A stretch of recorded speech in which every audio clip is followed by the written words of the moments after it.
Welcome to the Deep Dive. Today we're going deep into the World Bank's annual report for 2024. Straight from the source. We are going way beyond just the headlines, Absolutely. really trying to uncover what they've been up to Yeah. and how their actions are actually shaping the world. For sure. Get ready for some surprises because Yeah. we'll be unearthing exciting developments like the push to electrify Africa, Electrify Africa. their commitment to human capital, It's so important. and that big drive for a livable planet. It's fascinating to see how this report reveals more than just financial figures. Absolutely. It reflects this changing world Mhm. and the World Bank's evolving response. Right. It's so complex. So we have this massive report, hot off the press, covering July 2023 to June 2024. A whole year. Where do we even begin with this deep dive? Well, the World Bank is in the midst of a significant transformation Okay. under its new president, Ajay Banga. Yeah, I remember reading about Bonga's appointment. Everyone was talking about it. It seems like he's shaking things up a little bit. For sure. But what does that actually look like in practice? Yeah, how do they measure progress towards this ambitious vision? Right. Well, they developed this new scorecard. Oh, a scorecard. Yes, a comprehensive tool that moves beyond those traditional financial metrics Mhm. to measure the real-world impact. Oh, yeah. So it's not just about dollars and cents, Right. but about tangible improvements. So like real things. Yes, in people's lives Yeah. and the health of the planet. A scorecard that tracks real-world impact. That's interesting. It is. So I'm already curious to see what that data reveals. Well, the full data will be released at the 2024 IMF World Bank Group annual meetings. Oh. So keep an eye out for it. Definitely adding that to my calendar. Good idea. Okay, new vision, new scorecard. It sounds like they're serious about this transformation. They are. But what about the actual work on the ground? Right. What initiatives are they prioritizing? Well, let's start with the financial commitments, Okay. which are substantial. In fiscal year 2024, the World Bank committed a staggering $117.5 billion. Wow. To put that in perspective, that's enough to potentially build thousands of hospitals, Wow. provide clean water to millions of people, Right. and support numerous climate-resilient infrastructure projects. Wow, those numbers are mind-boggling. They are big numbers. But how is that money distributed geographically? Right. Where are they focusing their efforts?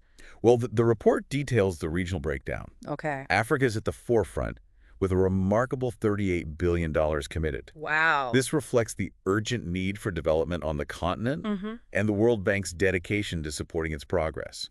That's a significant investment in Africa. It is. But the World Bank is more than just one entity, right? You're absolutely right. Okay. The World Bank Group comprises several institutions. Okay. The International Bank for Reconstruction and Development, or IBRD, IBRD. which lends to middle-income countries. Okay. Then there's the International Development Association, or IDA, focus on the world's poorest countries, Okay. and the International Finance Corporation and Multilateral Investment Guarantee Agency, Okay. the IFC and MEIGI, Got it. both of which support private sector development. So each plays a distinct role in achieving that overarching goal Yes, of a world free of poverty on a livable planet. exactly. So it's a multifaceted approach with different institutions working together towards a common goal. Precisely. And this brings us to one of the key themes highlighted in the report, Oh, yeah. the ambitious goal of electrifying Africa. That's a big one. This is a topic I'm particularly interested in. I am too. It's a massive undertaking to provide electricity to millions who currently lack access. It is a huge endeavor, Yeah. aiming to connect 300 million people in sub-Saharan Africa to electricity by 2030. Wow. It's a joint effort with the African Development Bank, Okay. combining financial resources with policy support. Providing electricity to 300 million people, that's more than the entire population of the United States. That's right. It's hard to grasp the scale of that. It is hard to imagine. Can you give us a concrete example of how this is playing out on the ground? Well, the report highlights the inspiring story of Rwanda. Okay. Back in 2009, only a meager 6% of Rwanda had access to electricity.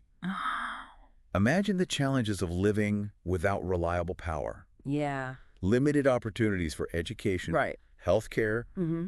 and economic development. It's hard to even imagine such a reality in today's world. It is. But fast forward to 2024, Yes. and the picture is dramatically different. It is. Now over 75% of Rwanda has access to electricity. It's amazing. This transformation has revolutionized daily life, Absolutely. with health centers, administrative facilities, and a vast majority of schools now powered up. Yeah, Imagine the difference this makes: kids studying after dark, businesses thriving, and lives transformed. that's right. That's incredible turnaround. It is. What role did the World Bank play in Rwanda's success? They were instrumental providing a combination of loans, totaling $475 million, Wow. and crucial policy support. Okay. They assisted Rwanda in implementing energy sector reforms, focusing on sustainable expansion Okay. and fiscal responsibility. So this is a prime example of how targeted financing and collaboration can drive meaningful change. Exactly. Rwanda's story is incredibly inspiring. It is. But are there any concerns or potential downsides to this rapid electrification? That's an important question. Yeah. The report acknowledges the need for careful planning and implementation Okay. to ensure that electrification is done sustainably, Right. minimizing environmental impact Mm-hmm. and maximizing benefits for local communities. So it's not just about flipping a switch. No, it's not. It's about building a comprehensive ecosystem Yes. that supports sustainable development. Exactly. And this brings us to another crucial aspect of the World Bank's work, the focus on human capital. Human capital. That's a term we hear a lot these days. We do. What does it mean in the context of the World Bank's work? Well, it's about investing in people, Okay. their health, their education, and their skills. So their potential. Yes, empowering individuals to reach their full potential and contribute to society. Uh-huh. The World Bank recognizes that human capital is fundamental to achieving sustainable development. It's not just about building physical infrastructure, Right. but about building human potential. Precisely. And this is reflected in their ambitious targets. Yes. For example, they aim to provide quality, affordable health services to 1.5 billion people by 2030. That's a lot of people. That's a bold target. It is. But how do they plan to achieve it? Well, What specific initiatives are they undertaking? the World Bank is working on multiple fronts. Okay. They're supporting countries in strengthening their health systems, Okay. training healthcare workers, Right. improving access to essential medicines and vaccines, So a lot of different things. a lot of different things. It sounds like a comprehensive approach tackling both the supply and demand sides of healthcare. Absolutely. Okay. And they're not just focusing on building hospitals and clinics. Right. They're also working to strengthen social protection systems, Oh, okay. aiming to reach 500 million people by the end of the decade, Wow. with a particular emphasis on women. That's fantastic. This means providing safety nets for those facing economic hardship, Right. such as unemployment benefits, cash transfers, Okay. and food assistance programs. So it's about creating a more resilient and equitable society Yes, where people have the support they need to weather life's storms. exactly. And it's not just about setting ambitious targets. Right. The World Bank is already seeing tangible results. No good. For instance, the Global Financing Facility, a partnership hosted by the World Bank, Okay. has helped 130 million women access safe delivery care. Wow. This is a powerful example of how targeted investments can have a profound impact on people's lives. Those are impressive numbers. It's encouraging to see that these initiatives are translating into real-world improvements. Yeah. It's great. But we can't ignore the elephant in the room: climate change.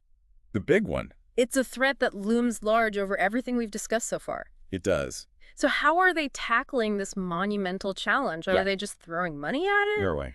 Or is there a deeper strategy at play? They're definitely putting their money where their mouth is. Okay. They've committed to channeling 45% of their annual financing towards climate action by 2025. Wow. But it's not just about the amount, it's about how they're spending it. Okay, break it down for me. Sure. What's their approach to climate action? They're focusing on both mitigation, Okay. reducing greenhouse gas emissions, Right. and adaptation, helping countries cope with the inevitable impacts of climate change. So it's a two-pronged approach, tackling the root causes of climate change while also preparing for its consequences. Precisely. They're investing in renewable energy, Yes, sustainable cities, climate-smart agriculture, and nature-based solutions. it's the way of the future. Those are all buzzwords we hear a lot these days. They are. Can you give me some concrete examples of what these investments look like in practice? Absolutely. Let's start with a particularly innovative initiative, the Plastic Waste Reduction Linked Bond. Oh, interesting. This is a groundbreaking financial instrument designed to attract investors by offering returns tied to positive environmental outcomes. Wait, so investors can actually make money by reducing plastic waste? That's right. That sounds too good to be true. It's a brilliant example of how the World Bank is leveraging private sector capital for good. I like that. These bonds work by linking the interest rate investors receive Okay. to the success of the project and achieving specific environmental targets, Like what? like reducing plastic waste in oceans. So the better the project performs, Yes, the higher the return for investors. that's right. This creates a powerful incentive for companies and governments to prioritize sustainability. It does. That's a really clever way to incentivize climate action, It is. aligning financial interests with environmental goals. See- Are there any other examples of these innovative financing mechanisms? They've also developed country climate and development reports. Okay. These reports provide policymakers with a comprehensive roadmap Okay. for tackling climate change in a way that also promotes economic development. So it's not an either-or situation. No, it's It's about finding solutions that benefit both the economy and the environment. exactly. I'm liking this approach. It seems like the World Bank is really thinking outside the box. They are? But I'm curious, Yeah. with all these different initiatives and programs, how do they maintain focus and prioritize their effort? That's where their identification of 8 global challenges comes in. Okay, what are these 8 global challenges? They are climate change, Okay. fragility and conflict, Okay. pandemic preparedness, Right. energy access, Mm-hmm. food security, Got it. water security, Okay. digitalization, Yeah. and biodiversity. Okay, 8 global challenges. That's a lot to tackle. It is a lot. But I'm starting to see how the initiatives we've discussed, Yeah. from electrifying Africa to investing in human capital, fit into this broader framework. Yeah, could do. It's all about addressing these interconnected challenges and building a more resilient and sustainable world. I get that. And we've only just scratched the surface of this comprehensive report. That's right. We're back for part 2 of our deep dive into the World Bank's 2024 annual report. Before the break, we were discussing their commitment to tackling 8 global challenges. 8 big challenges. These challenges are so interconnected, it Yeah. seems like you pull on one thread and it unravels a whole web of issues. That's a great observation. Yeah. The World Bank recognizes this complexity.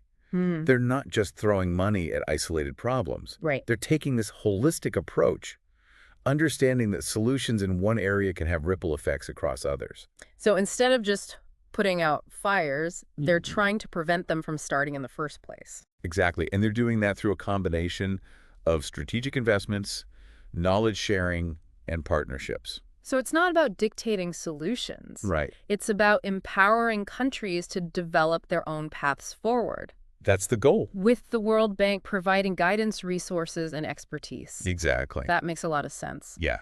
It's about building capacity and resilience, not just providing temporary fixes. Precisely. And that's where their focus on knowledge sharing comes in. Okay. They've launched the Knowledge Bank Initiative, Oh, the Knowledge Bank. essentially positioning themselves as a global hub for development expertise. Oh, wow. Think of it as a vast online library filled with data, Okay. research, best practices, and case studies. So a lot of good stuff. A lot of stuff, all freely accessible to anyone working in the development field. So it's like a one-stop shop for development knowledge, all curated and vetted by experts. You got it.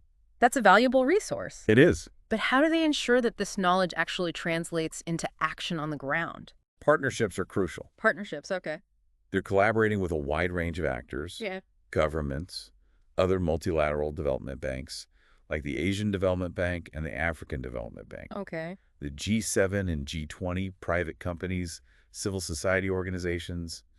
The list goes on. A lot of players. It's about bringing together diverse perspectives and resources to tackle these shared challenges. It sounds like they're really embracing a collaborative approach, They are. recognizing that no single institution has all the answers. For sure. But let's get back to those 8 global challenges. Okay. Can you give us some specific examples of how the World Bank is addressing them Yeah. beyond the initiatives we've already discussed? Let's dive into a few. Okay. Take pandemic preparedness, for instance. Okay. Pandemic preparedness. The world was caught off guard by COVID-19, Yeah. and the World Bank is determined to prevent history from repeating itself. Okay. They've developed a crisis preparedness and response toolkit Oh, a crisis toolkit. to help countries strengthen their health systems and develop early warning systems and improve their capacity to respond effectively to future pandemics. A crisis toolkit that sounds incredibly useful. It is. But pandemics aren't the only threat we face. Right. What about food security? Right. Especially with climate change impacting agriculture and a growing global population. Food security is absolutely critical, Yeah. and the World Bank is tackling it head-on through something they call climate-smart agriculture. Climate-smart agriculture. Can you unpack that for us? Sure. It sounds like another one of those buzzwords. It's more than just a buzzword. It's a whole approach to transforming agriculture to be more resilient, productive, and sustainable in the face of climate change. Okay. It involves using drought-resistant crops, improving soil health, reducing food waste, Oh, wow. and promoting sustainable livestock management practices. Okay, so a lot of different things. It's about ensuring that we can feed a growing population without further degrading our planet. That makes sense. Yeah. We can't just keep doing things the way we've always done them. Right. We need to find smarter, more sustainable ways to produce food. Exactly. And the World Bank is supporting countries in making this transition. Okay, how? They're investing in research and development of new climate-resilient crop varieties, helping farmers adopt water-saving technologies, Okay. and promoting policies that incentivize sustainable agricultural practices. It's about empowering farmers to be part of the solution, not part of the problem. Precisely. And it's not just about agriculture. Right. The World Bank is also addressing water security, Water security. Okay. another challenge that's deeply intertwined with climate change and population growth. It is. They're investing in water infrastructure, promoting integrated water resource management, and helping countries develop drought and flood preparedness plans. Right. It's about making sure everyone has access to safe and reliable water resources, both now and in the future. That's the goal. Water is life, so that's a pretty fundamental issue. It is. But what about some of the other challenges like fragility and Yeah. conflict? Those seem incredibly complex and difficult to address, They are. especially from a development perspective. You're right, they are incredibly complex, but the World Bank recognizes that development cannot happen in a vacuum. Right. Fragility and conflict undermine progress. Of course. So they're working to address the root causes of these issues, Okay. promoting peace building, good governance, and inclusive economic growth. A bunch of different things. They're also providing humanitarian assistance and supporting countries in rebuilding and recovering from conflict. So it's not just about providing aid after a conflict. Right. It's about trying to prevent conflicts from happening in the first place. Exactly. And that involves addressing issues like inequality, poverty, lack of opportunity, and weak governance. So things that lead to conflict. Yes, all factors that contribute to instability and conflict. It's all about building a more just and equitable world. That seems to be a recurring theme in the World Bank's work. Absolutely. And it extends to their work on digitalization. Oh, digitalization. They recognize that digital technologies have the potential to transform societies and economies. Right. But they also acknowledge the risks of widening the digital divide and exacerbating existing inequalities. Yeah. So they're working to promote universal access to affordable and reliable internet, Okay. supporting digital literacy programs, and helping countries develop digital economies that benefit everyone, not just a privileged few. Digital inclusion, that's something we often take for granted in the developed world. It is. But for many people around the world, access to technology and digital skills is a major barrier to opportunity. It is a huge barrier. And the World Bank is working to break down those barriers. Right. Because they understand that digital technologies can be powerful tools for development, connecting people to information, education, healthcare, and economic opportunities. It sounds like the World Bank is playing a vital role in helping countries navigate this complex landscape of interconnected challenges. They are They're not just providing financial resources. They're offering expertise, fostering partnerships, and promoting innovative solutions. That's a great summary of their evolving role. Yeah. They're becoming more than just a bank. Right. They're becoming a knowledge hub, a convener, a catalyst for change. It's inspiring to see an institution like the World Bank stepping up to this challenge, Yeah, embracing a more holistic and collaborative approach to development. they are. But I'm also curious about the impact of their work on the ground. Right. How are these initiatives actually changing people's lives? That's a great question, and one that we'll explore in more detail in the final part of our deep dive. Oh, We'll delve into specific regional initiatives all right. and examine the tangible outcomes of the World Bank's work, from electrifying rural communities to empowering women entrepreneurs to building climate-resilient infrastructure. Sounds fascinating. I'm eager to hear more about these real-world impacts. Stay tuned for part 3 of our deep dive into the World Bank's 2024 annual report. We're back for the final part of our deep dive into the World Bank's 2024 annual report. The final part. We've covered a lot of ground so far, We have. from their ambitious new vision Yeah. to their multifaceted approach to tackling 8 global challenges. 8 big ones. But now I'm eager to zoom in and explore how all of this translates into real-world impact. Right. What are the tangible outcomes of the World Bank's work on the ground? Well, the report does a great job of showcasing the human impact of their initiatives. Okay. Through compelling stories and examples, Okay. for instance, in Eastern and Southern Africa, Okay. they're making significant strides in improving education and health services. Oh, that's great. One standout program aims to support over 2 million girls Wow. in Mozambique and Madagascar. That's a lot of girls. It is. Helping them stay in or return to school. That's a remarkable initiative. It is. Education is such a powerful tool for empowerment, Absolutely. especially for girls. Right. But I imagine it's not just about providing access to education. Right. What about the quality of education? Right. Are they addressing those aspects as well? Absolutely. They recognize that a quality education requires more than just classrooms and teachers. Of course. They're working to improve water, sanitation, and hygiene facilities in schools across the region. Okay. For example, in Malawi, Malawi. the Longwe Water and Sanitation Project has provided water supply upgrades Okay. for over 370,000 people Wow. and improved sanitation facilities for over 25,000 students. That's a fantastic example of how seemingly basic things like clean water and sanitation can have a huge impact on a child's educational experience. Yeah, it's so important. It makes you realize how interconnected these issues are. Exactly. It's all part of a holistic approach to development. Right. The World Bank understands that you can't address one issue in isolation. Yeah. Everything is connected. So it's about creating a virtuous cycle. Yes. Where improvements in one area reinforce progress in others. Precisely.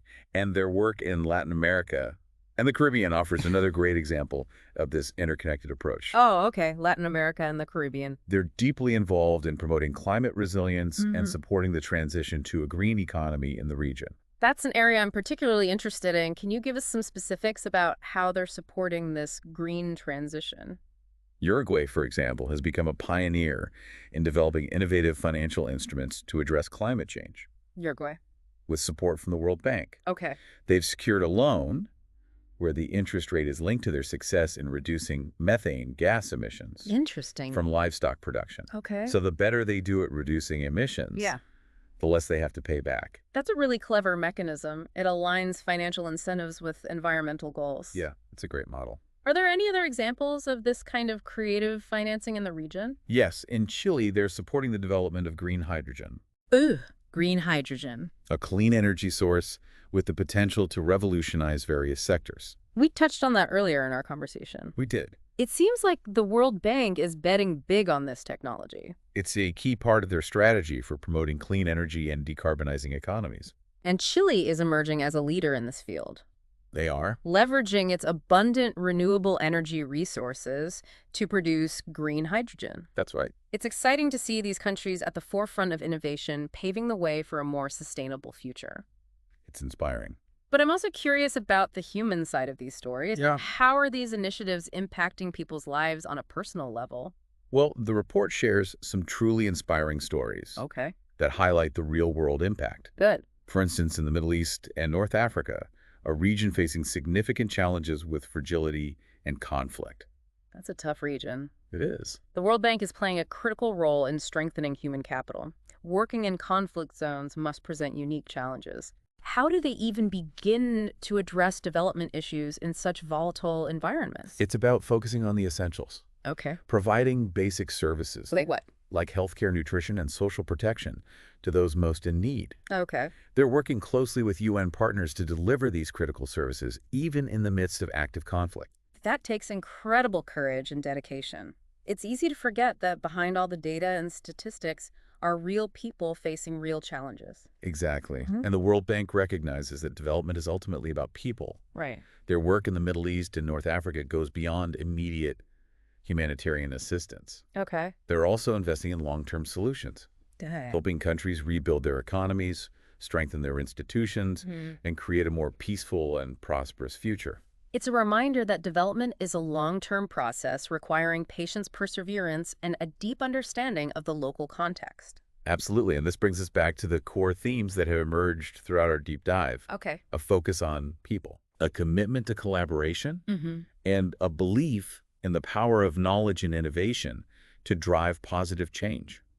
I've learned so much from exploring this report with you. Me too. It's given me a deeper understanding of the World Bank's evolving role Right. and the complex challenges they're tackling. It's been a fascinating conversation, That have. and I hope it's inspired our listeners to delve into the full report themselves. I hope so, too. It's a wealth of information, It is. and a testament to the dedication of countless individuals working tirelessly to make a difference in the world. Well said. Before we wrap up, I want to leave our listeners with a final thought-provoking question, Okay.